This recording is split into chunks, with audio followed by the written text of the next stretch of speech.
अध्याय 7 खगोल वर्णन. श्रीपादराजं शरणं प्रपद्ये.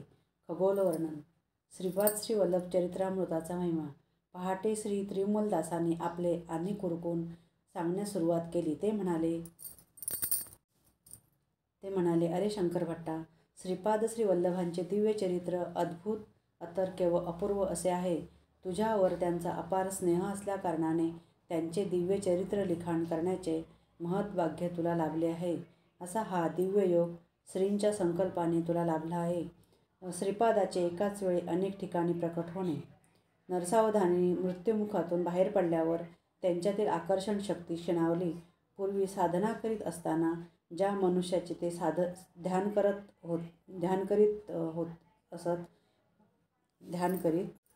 ध्यान करीत तो कितीही दूर असला तरी आकर्षित होऊन त्यांच्याजवळ येत असे, ती शक्तीसुद्धा आता क्षीणावली होती. जे लोक पूर्वी त्यांना घाबरत होते ते आता अजिबात घाबरेनासे झाले. वेळ पडल्यास त्यांचा उपहास करून त्यांना दुखवीत असत. त्यांची आर्थिक स्थितीसुद्धा खालावत चालली होती. 2 वेळच्या पोटभर जेवणाची सुद्धा काही भ्रांत पडत असे. अशा कष्टमय अवस्थेत ते आक्रोश करीत घराबाहेर आले. त्यावेळी महाचार्य बापन्नाचार्युलू त्यांच्या नातवास कडेवर घेऊन आपल्या घराकडे जात होते. राजशर्माच्या घराकडून वलसा घेतल्यावर जो मार्ग येई तो थेट बापन्नाचार्युलू यांच्या घराकडे जात असे. श्रीपाद बालपणी आपल्या घरापेक्षा अधिक वेळ आपल्या आजोबांच्या घरीच राहत. श्री नरसिंहवर्मा व श्री वेंकटप्पा श्रेष्ठी यांच्या घरीसुद्धा स्वेच्छेने जात. श्रीपादांशी बोलावे असे नरसावधानींच्या मनात आले. त्या गोंडस आणि लढीवाळ अशा दिव्य बालकास एकदा तरी कडेवर घेऊन लाड करावे असे त्यांना वाटले. नरसावधानींची दृष्टी श्रीपादांवर पडली. श्रीपादांनी नरसावधानींकडे पाहून मंद स्मित केले. ते स्मितहास्य अत्यंत मोहित करणारे होते. नरसावधानी भिक्षेसाठी श्रेष्ठींच्या घरी गेले. तेथे श्रीपाद श्रेष्ठींच्या मांडीवर खेळत असलेले दिसले. नरसावधानींकडे पाहून श्रीपाद मिश्किलपणे हसले. नरसावधानी भिक्षा घेऊन ते नरसिंहवर्माच्या घरी गेले. तेथे त्यांना श्रीपाद नरसिंहवर्माच्या खांद्यावर खेळत असलेले दिसले. नरसावधानीकडे पाहून श्रीपाद पुन्हा मिश्किलपणे हसले. एकाच वेळी बालक श्रीपाद श्रेष्ठींच्या घरी, वर्मांच्या घरी व आजोबा बापन्नाचार्युलू यांच्या घरी होते. नरसावधानींना हे स्वप्न आहे का विष्णुमाया आहे हे कळतच नव्हते. गावातील लोक नरसावधानींचा छळ करू लागले. पादगया क्षेत्रातील स्वयंभूदत्ताची मूर्ती अदृश्य होण्यामागे नरसावधानींचा हात आहे अशी लोक निंदा करू लागले. या लोकनिंदेने पीडित होऊन नरसावधानी भ्रमिष्ठासारखे घरी परतले. त्यांना अशा स्थितीत पाहून त्यांची पत्नी अत्यंत दुःखी झाली. तिच्या मनातील वेदना प्रकट करण्यासाठी ती देवघरात गेली. तेव्हा तिने पाहिलेले दृश्य आश्चर्यकारक होते. त्यांच्या देवघरात श्रीपाद बसलेले होते. त्यांना पाहून त्या पती पत्नीला अतिशय आनंद झाला. त्या उभयतांनी श्रीपादांना राजगिऱ्याच्या भाजीचे भोजन करण्याचा आग्रह केला, परंतु श्रीपादांनी जेवण्यास नकार दिला. काल, कर्म आणि कारण या तिन्हीचा एकाच वेळी संयोग झाल्यास असे अलभ्य योग जुळून येतात. विवेकवंत अशा योगांचे लाभ करून घेतात, तर अविवेकी या लाभास मुकतात. श्रीपाद प्रभूंनी त्या पती-पत्नीच्या विनंतीस होकार दिला, परंतु या जन्मीसाठी नसून पुढल्या जन्मी ते महाराष्ट्राच्या पुण्यभूमीत श्री नृसिंह सरस्वतीच्या अवतारात त्यांच्या घरी अवश्य भोजन घेतील असे त्यांनी वचन दिले होते. एखादे समयी सूर्यचंद्राच्या गती बदलणे साध्य होईल, परंतु प्रभूंच्या वचनाच्या विरुद्ध जाणे पंचभूतासहित कोणत्याच जीवास शक्य नसते. जग जरी हिंदोळले, युग जरी पालटले तरी श्रीपादांच्या लीला नित्य सत्य व नित्य नूतन आहेत. देवघरात बसून श्रीपाद प्रभूंनी नरसावधानी आणि त्यांच्या धर्मपत्नीस हितोपदेश केला. हा उपदेश दत्तभक्तांना अत्यंत उपयोगी असा आहे. नरसावधानी व श्रीपाद वल्लभांच्या मध्ये झालेला संवाद व श्रीपाद प्रभूंचा उपदेश. प्रश्न. तू कोण आहेस? देवता की यक्ष की मांत्रिक? मीच आहे. पंचभूतात्मक सृष्टीतील अणुरेणूमध्ये विद्यमान असलेली अदृश्य शक्ती ती मीच. पशुपक्ष्यासहित समस्त प्राणिमात्रामध्ये मातृ व पितृ स्वरूपाने स्थित आहे तो मीच. सकल सृष्टीचा गुरुस्वरूप पण मीच आहे. प्रश्न. तू श्री दत्तप्रभूंचा अवतार आहेस का? उत्तर. निःसंशयाने मी दत्तच आहे.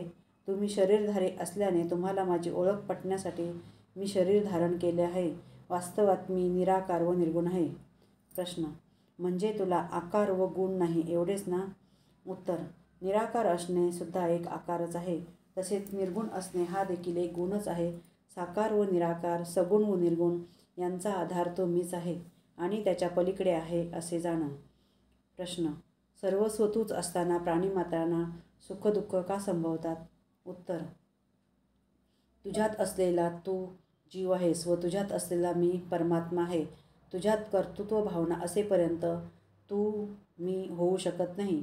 जोपर्यंत तुझ्यात कर्तृत्व भावना असेल तोपर्यंत सुखदुःख, पापपुण्य अशा द्वंद्वातून तुझी सुटका होऊ शकत नाही. तुझ्यातला तू नष्ट होऊन तुझ्यातील मी उच्च दिशेत असेल तेव्हा तू माझ्या निकट असेल. जसे जसे तू माझ्या निकट येशील तसा तसा तू सुखदुःख, पापपुण्य या द्वंद्वातून मुक्त होशील. तू माझ्या आश्रयी असता सुखसंपन्न होशील. प्रश्न. जीवात्मा व परमात्मा हे वेगवेगळे आहेत असे काहींचे म्हणणे आहे. जीवात्मा व परमात्म्याचे घनिष्ठ संबंध आहे असे काहींचे म्हणणे आहे. तर जीवच परमात्मा आहे असे काहींचे म्हणणे आहे.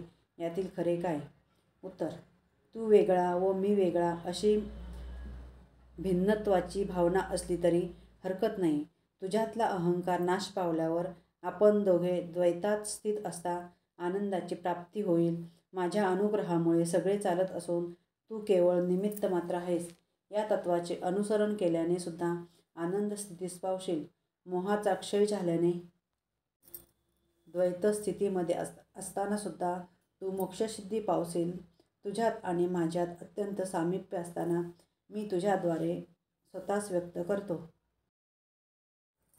माझ्यातील सर्व शक्ती तुझ्याद्वारे अभिव्यक्त होत असताना तुझ्यातला अहंकार नाश पावून मोहक्षय झाल्याने या विशिष्ट असलेल्या अद्वैत स्थितीमध्ये पण आनंदाची प्राप्ती होईल. मोह नसल्यामुळे हा सुद्धा मोक्षच होय. तुझा अहंकार पूर्णपणे नाश पावल्याने कर्तृत्वाची भावना नाहीशी होईल.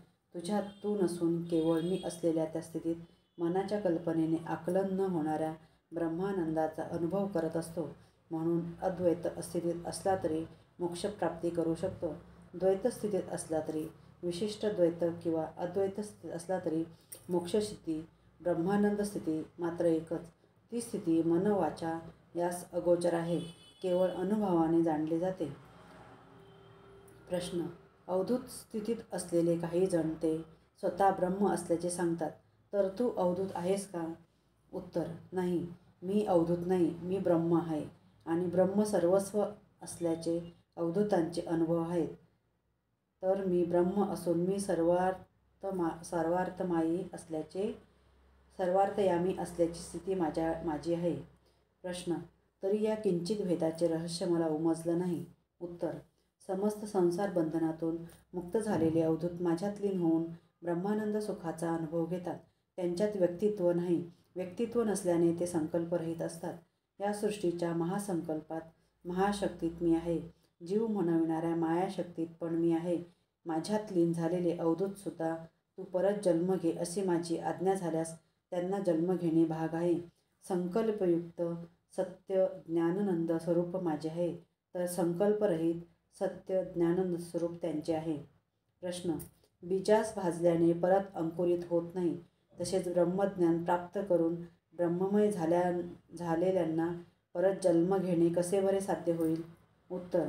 भाजलेल्या बीजांचे पुनरंकुरित न होणे हा सृष्टीचा धर्म आहे. भाजलेल्या बीजांना पुनरंकुरित करणे हे सृष्टिकर्त्याचे शक्ती सामर्थ्य आहे. खरे पाहता माझा अवतार या सिद्धांताद्वारे सत्यधर्म निरूपण करण्यापूर्वी झाला आहे. प्रश्न. दत्तप्रभू श्रीपादा विवरण करावे. उत्तर. भूत, भविष्य, वर्तमान हे अवस्थात्रय तसेच सृष्टी, स्थिती, लय इत्यादी त्रयांचे अतिक्रमण करून वडील अत्री महर्षी प्रसिद्ध झाले. सृष्टीतील कोणत्याही जीवाविषयी किंवा कुठल्याही वस्तूविषयी असूया, द्वेष लेशमात्र नसल्या कारणाने माता अनसूया विख्यात झाली. ब्रह्मा, विष्णू, रुद्र यांस आधार व अतीत असलेल्या त्या परमज्योती स्वरूपाचे दर्शन प्राप्त करण्यासाठी अत्रि महर्षीने घोर तपश्चर्या केली. त्या परमज्योती स्वरूप परमात्म्याने आपल्या अमृतदृष्टीने सृष्टीतील प्रत्येक प्राण्यास व वस्तूस अवलोकन करून अनुग्रह करावा या हेतूने अनुसूया मातेने तपाचरण केले होते. कर्मसूत्राप्रमाणे पापपुण्यास अनुसरून सुखदुःख प्राप्त होत असल्याकारणाने महापापाचे फळ स्वल्प व स्वल्प पुण्याचे फळ अधिक व्हावे या संकल्पाने अनुसूया प्रार्थना करीत असे. कठीण अशा लोखंडास जिवंत व खाण्यास योग्य अशा चण्यामध्ये आपल्या तपोबलाने मातेने रूपांतर केले. खनिजातील चैतन्य निद्रा अवस्थेत असते, तरु गुल्मादीमध्ये अर्धनिद्रावस्थेत असते, पशुमध्ये पूर्ण चैतन्याची स्थिती असते. खनिज म्हणून जन्मास येऊन मरण पावणे, नंतर वृक्षेतर जन्म घेऊन तदनंतर पशुजन्म पाहून शेवटी मनुष्य जन्म घेतलेल्या मानवाने विवेक, ज्ञान व वैराग्यवंत होऊन त्याच्यात सुप्त असलेल्या परमशक्ती जागृत करून मोक्ष प्राप्त केला पाहिजे. प्रकृतीतील परिणामक्रमाचा धर्म परमात्म्यांच्या अनुग्रहाने बदलू शकतो असे मातेने सिद्ध केले. त्रिमूर्तीच्या रूपात असलेले चैतन्य जागृत अवस्थेत असल्याकारणाने निद्रावस्थेत बदलून त्यांना लहान बालकाचे रूप दिले. त्रिमूर्तींच्या शक्ती एकवटून अनघादेवी रूप धारण केले. दत्तात्रेयांचा अवतार घेऊन अनघादेवींचा अर्धांगी म्हणून स्वीकार केला. श्रीपाद श्री वल्लभावतारी वामभागी अनघादेवी व दक्षिणभागी दत्तात्रेय असून अर्धनारीश्वर रूपाने प्रभूंचा जन्म झाला. अशा महोत्तर सृष्टीस आपल्या संकल्पमात्राने सृजन करण्याचे शक्ती सामर्थ्य असलेल्या प्रभूस आवश्यकतेनुसार सृष्टीधर्मामध्ये बदल घडवणे सहज शक्य आहे असे तू जाण. प्रश्न: श्रीपादा, सृष्टीधर्मामध्ये बदल घडवण्याचे सामर्थ्य असलेला तू माझ्या दारिद्र्याचे हरण करू शकत नाही का? उत्तर: अवश्य तुझे दारिद्र्य हरण करील, परंतु तुझ्या पुढच्या जन्मी. थोडेफार दारिद्र्य भोगल्यावर राजगिर्याचा विषय अगदी क्षुल्लक होता, तरी तुला राजगिर्यावर इतका मोह होता. आई वडील किंवा आजोबा कोणाकडून याचना केली नव्हती. माझ्यासारख्या बालकाचा आहार असणार तो किती? राजगिर्याची इच्छा झाल्याबरोबर तू दिले असते तर आजची स्थिती उद्भवली नसती. पण आता ती वेळ गेली. तुझ्या मनातील मालिन्य दूर करण्यासाठी तुझे हे जीवन पुरणार नाही. प्रत्येक मनुष्य आपले पुण्यफल आयुष्य, ऐश्वर्य, कीर्ती, धन, सौंदर्य इत्यादी रूपाने पावतो. पापाचे फल म्हणून दारिद्र्य, अल्पायुषी, कुरूप, कुख्याती इत्यादी पावतो. तुझ्या पुण्याचा अधिक भाग काढून तुला आयुष्य दिले, जेणेकरून तुझे पुण्य खर्च झाले.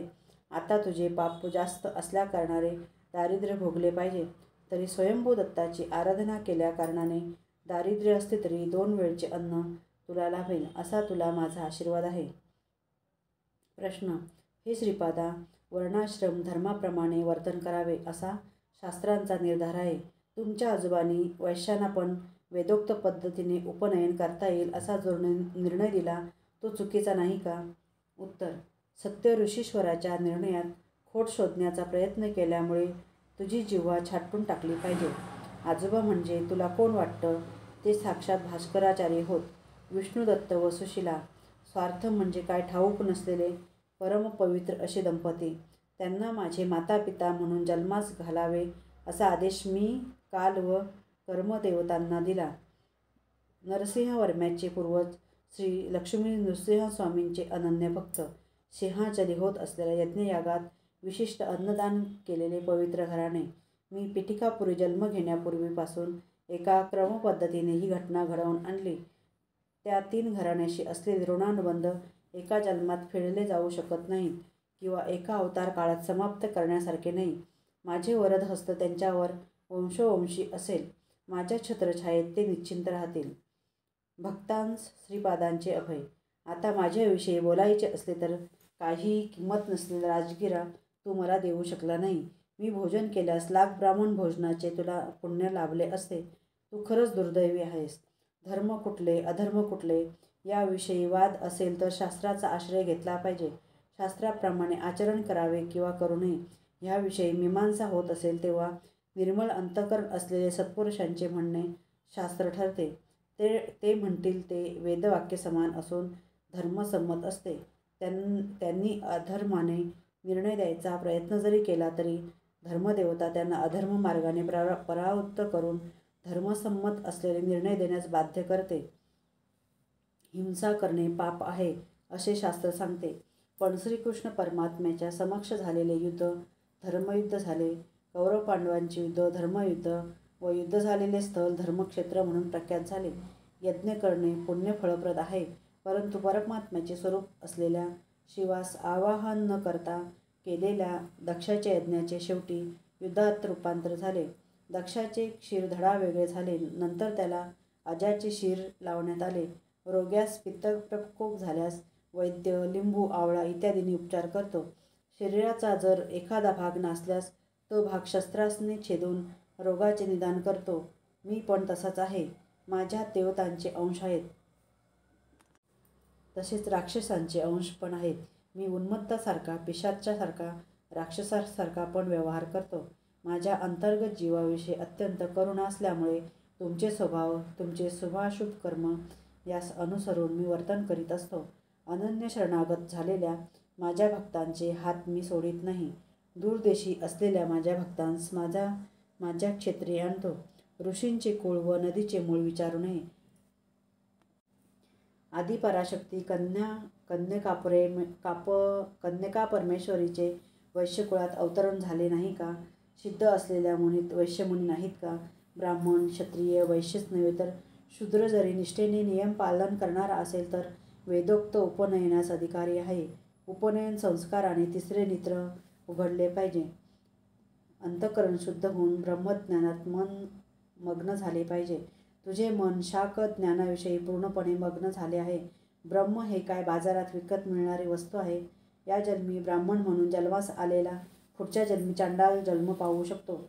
तसेच या जन्मी चांडाळ म्हणून जन्मास आलेला पुढच्या जन्मी ब्राह्मण म्हणून जन्मास येऊ शकतो.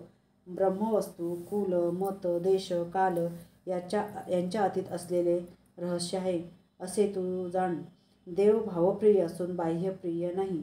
तुझ्या भावास अनुसरून दैव कार्य करीत असते. ब्रह्मज्ञानाचा उपदेश करीत असता मी ब्राह्मण असतो. भक्तांचे योगक्षेम व अनुग्रह करण्याकरता दरबारात असतो तेव्हा क्षत्रिय असतो.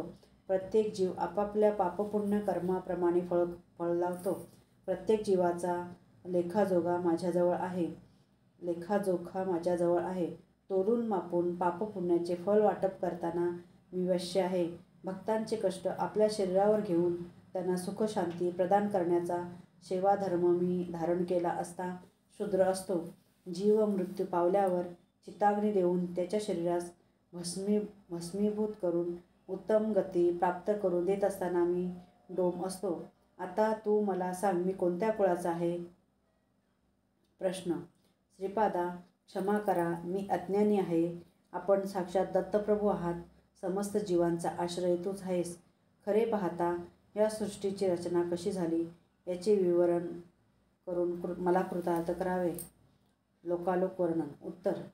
आजोबा, स्वर्गात 88,000 गृहस्थ मुनींचा वास असतो.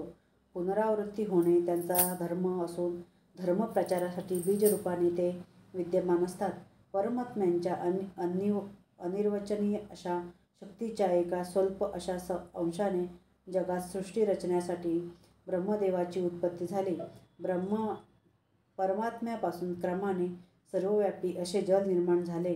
परमात्म्याचे तेजाने त्या जलात कोट्यावधी सुवर्णकांतीयुक्त अंड उत्पन्न झाले. त्या अंडात एक अंड आपण निवास करीत असलेले ब्रह्मांड आहे. यातील आतले भाग अंधकारमय असून तेथे परमात्म्याचे तेज मूर्तिमान झाल्याने अनिरुद्ध हे नाव विख्यात झाले. त्या अंड्यातील अंधकार परमात्म्याने आपल्या तेजाने नाहीसा केला. हिरण्यगर्भ, सूर्य, सविता, परमज्योती अशा अनेक संज्ञांनी वेदांतामध्ये त्यांचे वर्णन आले आहे. त्रेतायुगात पिठिकापुरात भारद्वाज महर्षींनी 1 कोटी ब्रह्मांडात भरलेल्या दत्तात्रेयांच्या तेजास उद्देशून सवितृकाठकाचे आयोजन केले होते. सत्यलोकात निरामय स्थान नावाचे एक स्थान आहे. त्रिखंड, सोपानात वसू, रुद्रादित्य नावाचे पितृगणांचा येथे वास आहे. निरामय स्थानांचे संरक्षक म्हणून ते कार्यरत असतात. कारण ब्रह्मलोक म्हणविणाऱ्या या स्थानात चतुर्मुख ब्रह्माचे निवासस्थान आहे. त्यास विद्यास्थान किंवा मूल प्रकृतिस्थान असे जाणले जाते. त्यावर प्रख्यात असलेले श्रीनगर आहे. त्याच्यावर महाकैलास, त्यावर कारण वैकुंठ आहे. सत्यलोकात पुराणपूर नावाचे विद्याधर स्थान आहे. तपोलोकात अंजनापतिपूर मध्ये साध्यांचा वास आहे. जनलोकात अंबावतीपूर येथे सनक सनंदादी ऋषींचा निवास आहे. महरलोकात ज्योतिष्मतीपुरामध्ये सिद्धादी गणांचा वास आहे. स्वर्गलोकात अमरावतीपुरामध्ये देवेंद्रादी देवतागणांचे वास्तव्य आहे. खगोलाशी संबंधित ग्रह नक्षत्रादी असलेले भुवरलोकात रथंतरपुरामध्ये विश्वकर्मा नावाचा देवशिल्पीचा वास आहे. आजोबा, भूलोकात 2 भाग आहेत. मानवांचा निवास असलेल्या एका भागास भूगोल असे म्हणतात. याच्याशिवाय महाभूमी म्हणणारा दुसरा भाग आहे. ही महाभूमी भूगोलाच्या दक्षिणेस 5 कोटी ब्रह्मांड योजन दूर स्थित आहे. मर्त्यलोक म्हणजे भूलोक व भुवरलोक असून त्यात महाभूमीचा पण समावेश आहे.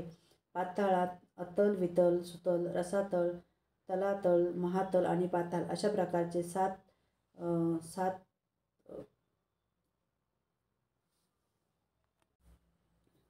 लोक आहेत. थोडक्यात या स्वर्ग, मर्त्य, पाताळ असे म्हणतात. आपण राहतो या भूगोलाच्या खालच्या बाजूस महाभूमी आहे, जिचे मध्यभागात उंचवटा असून चक्राकार आहे. त्यामुळे त्याच्या उपरितलावर सूर्य चंद्र सदैव झळकत असतात. सतत प्रकाशमान असल्या कारणाने तेथे कालमानाचे निर्णय नाही. या महाभूमीवर सप्तसमुद्र, सप्तद्वीप आहेत. जंबूद्वीप या महाभूमीवर आहे. भूलोक व भुवरलोक यांची संयुक्त संज्ञा मर्त्यलोक अशी आहे. भूलोकात महाभूमी व भूगोल असे 2 प्रकार आहेत.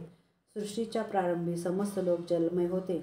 प्रजापतीने सृष्टी रचण्याच्या हेतूने तपाचरण केले तेव्हा जलावर तरंगत असलेल्या पुष्करपर्णाचे दर्शन झाले. प्रजापतीने वराहरूप धारण करून पुष्करपर्णाजवळ पाण्यात बुडी मारली. खाली त्यास महाभूमी आढळले. तेथून थोडी ओली माती काढून आपल्या धारदार सुळ्यांनी त्या मृत्तिकेचे 2 भाग पाडले.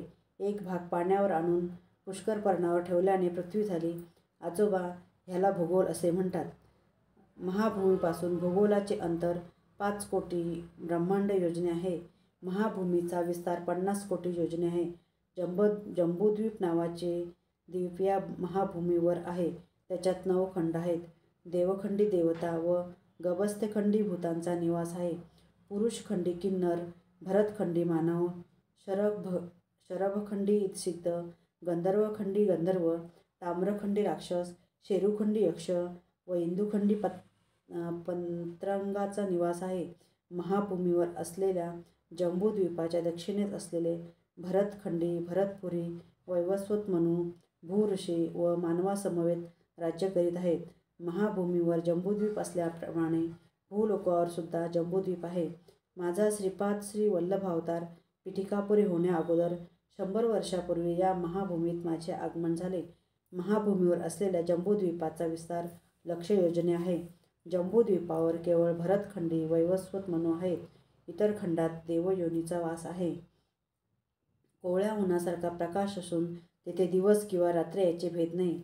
लवण समुद्राचे 1,00,000 योजने, प्लक्षद्वीपाचे 2,00,000 योजने, इक्षुरस समुद्राचे 2,00,000 योजने, कुशद्वीपाचे 4,00,000 योजने, सुरा समुद्राचे 4,00,000 योजने, क्रौंचद्वीपाचे 8,00,000 योजने, सर्पी समुद्राचे 8,00,000 योजने, शाकद्वीपाचे 16,00,000 योजने, दधी समुद्राचे 16,00,000 योजने, शल्मली द्वीपाचे 32,00,000 योजने, क्षीरसमुद्राचे 32,00,000 योजने, पुष्कर द्वीपाचे 64,00,000 योजने, शुद्धजल समुद्राचे 64,00,000 योजने, चलाचल पर्वताचे 128,00,000 योजने, चक्रावळी पर्वताचे 256,00,000 योजने, लोकालोक पर्वताचे 512,00,000 योजने, तपोभूमीचे 1,250,00,000 योजने असा विस्तीर्ण आहे. लोकालोक पर्वताच्या पलीकडे सूर्यरश्मी जाऊ शकत नाही. म्हणून लोकालोक पर्वत व अंडात यामध्ये अंधकार पसरलेला आहे. अंडाताचे विस्तार कोटी योजने आहे. वराह अवतार किंवा नृसिंह अवतार भूमीस व्याप्त करणारे असे अवतार नाहीत. वराह म्हणजे सुकर नसून एक सुळा असलेला खडक मृग आहे. द्वीपाधिपती, द्वीपादी देवतांचे वर्णन. महाभूमीत असलेल्या जंबूद्वीपास स्वयंभू मनूने चक्रवर्ती म्हणून प्रथम पालन केले. त्यांचे 7 पुत्र 7 द्वीपांचे अधिपती झाले. प्लक्षद्वीपाचे मेधातिथी, शाल्मल द्वीपाचे वपुषमंत, कुशद्वीपाचे ज्योतिषमंत, क्रौंचद्वीपाचे द्युतिमंत, शाकद्वीपाचे हव्य, पुष्करद्वीपाचे सवन हे पहिले चक्रवर्ती होत. लक्षद्वीपातील चातुर्वर्ण आर्यक, कुरर, विंदरक, भाविन या नावाने प्रसिद्ध आहे. चंद्राकृतीत असलेले विष्णू त्यांचे आराध्य दैवत आहेत. शल्मल द्वीपी कपिल, चारणक, पीत व कृष्ण असे 4 वर्ण आहेत. त्यांचे आराध्य देव विष्णू आहे. कुशद्वीपात दमी, शुष्मिन, स्नेह व वंदेह असे 4 वर्ण आहेत. त्यांचे आराध्य देव ब्रह्मा आहे. क्रौंचद्वीपात पुष्कर, पुष्कल, धन्य व पिष्य असे 4 वर्ण असून त्यांचे आराध्य दैवत रुद्र आहे. शाकद्वीपात मंग, मागध, मानस व मंद असे वर्ण असून सूर्यभगवानाची ते उपासना करीत. पुष्कर द्वीपात मात्र चातुर्वर्ण नाही. सगळे देवतांच्या सारखे रोग व शोकमुक्त असून आनंदाने कालक्रमण करतात. त्यांचे आराध्य दैवत ब्रह्मा आहे. आपल्या भूगोलात जंबूद्वीपामध्ये भरतवर्ष, किंपुरुष वर्ष, हरिवर्ष, केतुमाल्य वर्ष, इलावृत्त वर्ष, भद्राश्च वर्ष, रम्यक वर्ष, हिरण्यक वर्ष, कुरुवर्ष या नावाचे भाग आहेत. महाभूमी गोलाकार असून मध्यभागी कासवाच्या पाठीप्रमाणे उंच आहे. ह्या उंचवट्यास भूमंडळ असे म्हणतात. भूगोल मात्र लिंबासारखे असते. महाभूमी मेरुरेखेस वळसा घेऊन ब्रह्मांडाच्या टोकापासून व्यापून आहे. भूगोल मात्र ज्योतिषचक्राच्या समांतरावर मध्यभागी स्थित आहे. महाभूमीच्या मध्यभागी असलेले मेरुरेखेच्या भोवती जंबूद्वीप आहे. त्याच्या भोवती सप्तसमुद्र द्वीपादी आहेत. भूगोलाच्या उत्तरार्धास देवभाग व दक्षिणार्धात असुरभाग असे म्हणत. महाभूमीच्या मध्यभागी मेरू दैदिप्यमान असून जीवास पालन करणाऱ्या मनूचे निवासस्थान आहे. भूगोल जीवांचे निवासस्थान आहे. महाभूमीच्या भोवती असलेले चक्रवाळ पर्वतशिखरी ज्योतिषचक्र स्थित आहे. भूगोल मात्र यापेक्षा भिन्न आहे. सप्तकक्षाने आवृत्त असलेले ज्योतिषचक्र भूगोलाची रोज एक प्रदक्षिणा करीत आहे. महाभूमीत शीतोष्ण वातादी कमी असून सदैव प्रकाशमान असल्या कारणाने नित्य दिवस असल्याने काळाचे व्यत्यास नाही. भूगोलात ह्याच्या विपरीत आहे. महाभूमी केवळ पुण्यफळ अनुभवण्यास प्राप्त करण्यायोग्य आहे. स्थूल शरीराने अप्राप्य आहे. भूगोल पुण्य मिळवण्यासाठी असलेली कर्मभूमी असून स्थूल शरीरधारी राहण्याची भूमी होय. महाभूमीवर मनु प्रलयाशिवाय दुसरे प्रलय उद्भवत नाही. भूगोलात युगप्रलय, महायुगप्रलय, मनुप्रलय इत्यादी घडतात. महाभूमीस धात्री, विधात्री अशी नावे आहेत. भूगोलास मही, पूर्वी, क्षिती, पृथ्वी, भूमी अशी नावे आहेत. आजोबा पाताळलोकाविषयी सांगतो ऐका. अतल येथे पिशाच्यगण, वितल लोकात गुह्यक, सुतल लोकात राक्षस, रसातळात भूत, तलातलात यक्ष, महातलात पितर व पाताळात पत्रांगाचा वास आहे. लोकांतील निवासी, लोकाधिपती व खंडाचे विवरण. वितल लोकाचा व नवनिधींचा अधिपती कुबेर आहे. हा ब्रह्मांडाचा कोशाधिपती असून उत्तर दिशेस अलकापुरी येथे याचा वास आहे. वितल लोकाच्या मेरूच्या पश्चिमेस योगिनीपुरात मै राहतो. हा राक्षसांचा शिल्पी असून त्याने त्रिपुरासुरांस आकाशात उंच विहार करण्यास योग्य असे त्रिपुर निर्माण करून दिले. सुतालातील वैवस्वतपुरात यमाचे अधिपत्य आहे. हा दक्षिण दिशेचा अधिपती आहे. या नगरात प्रवेश करण्यापूर्वी अग्निहोत्रा नदी आहे. या नदीस वैतरणा असे म्हणतात. पुण्यवंतास ही नदी सुलभ रीतीने ओलांडता येते, तर पापात्म्यास अति कष्टदायक ठरते. रसातलात पुण्यनगर येथे नैऋत्य नावाचा दैत्य राज्य करतो. हा नैऋत्य दिशेचा अधिपती आहे. तलतलात लोकात धनिष्ठपुरात पिशाच गणाबरोबर वेताळाचे राज्य आहे. महातलात कैलासपुरी सर्वभूतगणासहित कात्यायनीपती ईशान आहे. ते ईशान्य दिशेचा अधिपती होय. पाताळात वैकुंठ नगर आहे. त्यात श्रीमन्नारायण पाताळात असलेल्या असुरांसहित वासुकी इत्यादी सर्पश्रेष्ठांबरोबर शेषशायी होऊन विराजमान आहेत.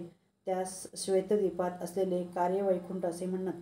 पाताल लोकात त्रिखंड सोपान आहे. प्रथम खंडात अनंग जीवाचा निवास आहे. द्वितीय खंडात प्रेतगणांचा वास आहे. तृतीय खंडात यातनामय शरीर प्राप्त झालेले जीव दुःखाने आक्रोश करीत असतात. महाभूमीमध्ये सप्तसमुद्र, सप्तद्वीप आहेत. त्यांच्या मध्यभागी जम्बूद्वीप आहे. जम्बूद्वीपाचे 9 खंडामध्ये विभाजन झाले असून दक्षिणेस असलेल्या खंडास भरतखंड असे म्हणतात. भरतखंडात भरतपूर येथे स्वयंभू मनू राहत असे. अनेक पुण्यजीव ऋषी इत्यादी स्वयंभू मनूच्या राज्यात वास करीत. ते लोकांचे तसे धर्माचे यांचे पालन करीत. महाभूमीवर सप्तद्वीपाभोवती चराचर चक्रवाळ लोकालोक असे पर्वत सर्व लोकांपर्यंत व्यापून आहेत. ते कांती किरणांस आपल्यामधून कधीच प्रसारित होऊ देत नाहीत. महाभूमीच्या खाली 7 लोक अधोलोक आहेत. ह्यास सप्तपाताळ असे म्हणत. अतल लोकात पिशाच्चांचा निवास आहे. वितल लोकात अलकापुरीत कुबेर असतो व योगिनीपुरात राक्षसांचा समवयमय असतो. सुतल लोकात राजा बळी आपल्या परिवारासह असतो. वैवस्वतपूर यमाचे निवासस्थान असून येथील नरकात पापी जीव यातना भोगतात. रसातल लोकात पुण्यपूर येथे नैऋत्य भूतगणासहित निवास करतो. तलातल लोकात धनिष्ठापुरात वेताळ राहतो व कैलासपुरी रुद्र. महातलात पितृदेवांचा आहे. पाताळात श्वेतद्वीप वैकुंठ आहे. यात नारायणाचे निवास आहे. मेरूस लागून अधोभागी अनंग जीव प्रेतगण व यातनादेह असतात.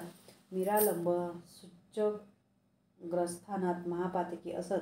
भोजनांती रौरवे अपुण्यनिलये पद्मर्बुद निवासिनां आर्थिनाम उदकम दत्तमक्षयं प्रतिष्ठाती म्हणून उत्तर पोषणात उदक यांस प्रदान करीत असतो. लोकाचे नाव त्याचे विस्तीर्ण विवरण. भूलोकात असलेले भूगोल व महाभूमी भिन्न आहेत याचे स्पष्टपणे समजून घे. भूगोल बिंदूच्यावर ऊर्ध्व ध्रुवस्थानापर्यंतच्या प्रदेशास मेरुरेखेस प्रकाशमान करणारे सूर्यलोक होय. हे सूर्यदेवतेचे लोक असून सूर्यग्रहमंडल नव्हे. याचप्रमाणे चंद्रलोक, अंगारकलोक, बुधलोक, गुरुलोक, शुक्रलोक, शनैश्वरलोक, राष्ट्रादी देवतालोक, नक्षत्र देवतालोक, सप्तऋषी लोक, ऊर्ध्वलोक असे आहेत. याशिवाय आणखी अवांतर लोक सुद्धा आहेत. भूमध्य बिंदूपासून सूर्यलोक लक्ष ब्रह्मांड योजन आहे. हे सूर्यग्रहाचे अधिपती असलेले सूर्यदेवचे स्थान आहे. भूमध्य बिंदूपासून चंद्रलोक 2 लक्ष ब्रह्मांड योजने, अंगारकलोक 3 लक्ष ब्रह्मांड योजने, बुधलोक 5 लक्ष ब्रह्मांड योजने, गुरुलोक 7 लक्ष ब्रह्मांड योजने, शुक्रलोक 9 लक्ष ब्रह्मांड योजने, शनैश्वरलोक 11 लक्ष ब्रह्मांड योजने, राष्ट्रादी देवतालोक 12 लक्ष ब्रह्मांड योजने, नक्षत्रादी देवतालोक 13 लक्ष ब्रह्मांड योजने, सप्तऋषी लोक 14 लक्ष ब्रह्मांड योजने, ध्रुवलोक 15 लक्ष ब्रह्मांड योजने आहे. याप्रमाणे भूमध्य बिंदूपासून विविध अंतरावर स्वर्गलोक, महरलोक, जनलोक, तपोलोक, सत्यलोक आहेत. भूमध्य बिंदूपासून ब्रह्मांडास भोवती भिंतीसारखे म्हणजे अंडातापर्यंत 24,50,00,000 ब्रह्मांड योजनाचे अंतर आहे. भूमध्य बिंदूपासून अंडाताच्या बाहेरपर्यंत 25,50,00,000 ब्रह्मांड योजनांचे अंतर आहे. भूलोक, भुवरलोक व स्वर्गलोक प्रलयकाली नाश पावतात. स्वर्गलोकावरील महरलोक थोडेफार नाश पावून थोडे स्थिर राहतात. त्यावर असलेले जन, तप व सत्यलोक ब्रह्माच्या आयुष्य अंती नाश पावतात. स्वर्ग म्हणजे स्वर्लोक, महरलोक, जनलोक, तपोलोक, सत्यलोक हे व अंडांतापर्यंतचा प्रदेश. दत्त म्हणजे कोण? आजोबा, दत्त तत्व तुला अनुभवायचे असेल तर 1,00,000 वेळा जन्म घेतले पाहिजे. कोट्यानुकोटी ब्रह्मांडास व्याप्त करून त्यांचे अतिक्रमण करून असलेले एकमेव तेजो महाराशी म्हणजे दत्त असे समज. ते दत्तप्रभू तुझ्यासमोर असलेले श्रीपाद श्रीवल्लभ आहेत असे जाण. श्रीचरणांनी केलेला हितोपदेश ऐकून नरसावधानी व त्यांची पत्नी चकित झाले. 1 वर्षाच्या बालकाने साधिकाराने एवढे महत्त्वपूर्ण व गहन असे विषय सांगणे व स्वतः दत्त असल्याचे निरूपण केल्यावर नरसावधानी व त्यांच्या पत्नीस राहवले नाही. ते ढसाढसा रडू लागले. त्या दिव्य शिशूचे श्रीचरण स्पर्श करावे अशी इच्छा व्यक्त केली. त्या श्रीपादाने नकार दिला. नरसावधानी व त्यांची पत्नी जागच्या जागी खिळून राहिले. श्रीपाद पुढे म्हणाले, मी दत्त आहे. कोट्यानुकोटी ब्रह्मांडात व्याप्त असलेले एकमेव तत्व मीच आहे. जग आहे. दिघेच वस्त्र म्हणून दिगंबर आहे. जे कोणी त्रिकरण शुद्धीने दत्त दिगंबर, श्रीपाद श्रीवल्लभ दिगंबरा, नरसिंह सरस्वती दिगंबरा म्हणून भजन कीर्तन करतात तेथे मी सूक्ष्म रूपाने सदैव असतो. माझे मातामह असलेले श्री बापण्णाचार्य परप्रांतातून पादगया क्षेत्री श्राद्धादी कर्म करण्यास आलेल्या भाविकांस सेवाथावाने भोजन व राहण्याची सोय करीत असताना काही लोकांना आक्षेप घेतला. कोठे आहेत तुमचे स्वयंभू दत्त? अदृश्य झाले ना? तेव्हा श्रीपाद म्हणाले, तो दत्त मीच आहे. मी जन्म घेतलेल्या पवित्र गृहात राहण्यास आलेले नक्कीच पवित्र होतील. पितृदेवतांस अवश्य पुण्यलोकांची प्राप्ती होईल. जीवित असलेले जीवांचे तसेच मरण पावलेल्या योगांचे योगक्षेम वहन करणारा प्रभू मीच आहे. मला जन्म मरण दोन्हीही समान आहेत. तरी तू स्वयंभू दत्ताची आराधना केल्याचे फळ हेच का? अशी व्यथा तुझ्या मनात आहे. तुझ्यावर असलेले आळ नाहीसे करण्यास स्वयंभू दत्ताचे दर्शन शीघ्र होईल आणि मूर्तीची प्रतिष्ठापना होईल. तुला मी आयुष्य दिले. दत्तध्यानी असू दे. पुढच्या जन्मी तुला अनुग्रह होईल असे आश्वासन देतो. या जन्मी माझ्या पादुकांस स्पर्श करण्याचे महापुण्य तुला नाही. कोट्यानुकोटी ब्रह्मांडाची सृजन, रक्षण व लय करणारा एक एक प्रभू असा मी माझ्या वरद हस्ताने तुला आशीर्वाद देतो. महाभयंकर अशा ध्वनींनी श्रीचरणांचे शरीरातील अणु परमाणु विघटित होऊन श्रीपाद अदृश्य झाले. बाबा रे शंकरभट्टा, श्रीपादांनी स्वतः त्यांच्या नामाच्या शेवटी दिगंबर नाम जोडून जप करण्याचे मर्म या प्रकारे निरूपिले. त्यांचे सर्वव्यापक तत्व, निराकार असलेले ते तत्व साकार रूपात असे अवतारित झाले हे आपल्या कल्पनेच्या बाहेर आहे. लहान मुलाच्या रूपाने गोंडस रूप धारण करून आलेल्या त्या जगतप्रभूच्या लहानपणापासून करीत असलेल्या लीलांना अंत कोठे आहे? श्रीपाद श्री वल्लभांचा जय जयकार असो.